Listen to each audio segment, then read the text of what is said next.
Chassément, bonjour, Bezrat Hashem, Nassim Nassia, Bechol Maseno, que ce cours soit pour la réussite du Klal Israël. Alors, question qui est revenue à plusieurs reprises, à savoir, est-ce qu'on a le droit de sortir avec un chapeau pendant Shabbat? C'est une marloquette, Rishonim, des sages, dans la Gemara, dans Shabbat, Kouflametret, là-bas, Rashi, il dit que tant que le chapeau, il est bien tenu sur la tête, alors on peut sortir avec. Par contre, si moindre vent, il risque de partir et on risque de le prendre avec les mains, évidemment, c'est interdit. Mais on a un Tosfot dans Iruvin. Là-bas, il rapporte que le problème n'est pas par rapport au fait si le chapeau il tient bien ou pas, c'est simplement si au niveau de l'ouverture du chapeau, il y a plus qu'un téphar, c'est-à-dire qu'il y a un téphar ou plus évidemment, c'est-à-dire à peu près dans les 10 cm. C'est-à-dire que si moi je vois qu'à peu près 10 cm dans la largeur du chapeau, alors effectivement ça s'appelle OL, c'est-à-dire ça s'appelle comme une tente, comme ça c'est le Rabbeinu Tam, et alors, ce qui est étonnant, c'est que dans le Shulchan Aruch, Siman Shin Aleph, Seif Katan même,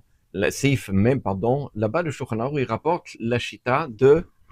Rashi. Et dans le Seif plus loin, il rapporte, même Aleph, il porte la Shita de Rabbeinu Tam. Seulement, la façon dans laquelle le Shulchan Aruch le rapporte, c'est d'un côté, il appelle Yesh Omrim, au niveau de Rashi, et c'est-à-dire, il y en a qui disent, et au niveau de Rabbeinu Tam, il rapporte au nom de Stam. C'est-à-dire Stam, comme ça, on rapporte. Et il y a une règle qui est que Yesh Vestam, quand on dit Yesh Vestam dans le Shulchan Aruch, lorsqu'on voit qu'il y a Yesh, et puis c'est-à-dire qu'il y en a qui disent comme ça, et il y a une autre façon de dire Stam dans un autre endroit ou dans la même phrase au niveau d'un autre décisionnaire, la règle est qu'on va d'après le Stam, c'est-à-dire celui qui dit Stam. Moi, le Kaf HaChaim, il rejette ces règles et il dit, étant donné qu'on le voit, le Yesh Omrim dans un séif, dans un chapitre, et le Stam dans un autre chapitre, il dit, apparemment le Shulchan Aruch, il a été exigeant, et donc il faut être exigeant selon les deux décisionnaires, en tout cas selon Rashi et selon Tosfot, c'est-à-dire qu'il faut que ce soit un chapeau dans lequel c'est sûr